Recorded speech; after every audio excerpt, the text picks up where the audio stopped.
Okay guys, summer's near, I'm been over really good, and maintain sprinkler systems.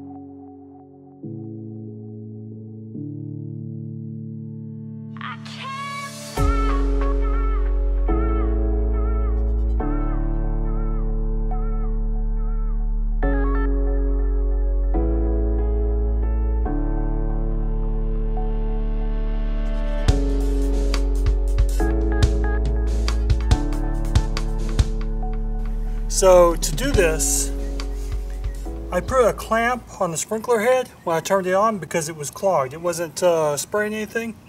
Then I unscrewed the top. This top comes right off. And I cleaned out this little mesh here because this is what fills up with dirt. Then I can slide this back on. There's a screw in here. This is to, of course, control your flow. Don't screw that all the way down or it'll come out and you'll have to screw that back in. And then I screw the top back on.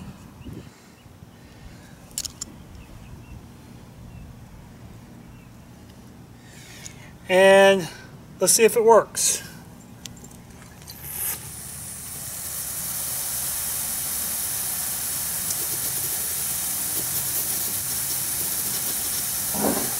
Okay guys, you're going to have to trust that this wasn't working before.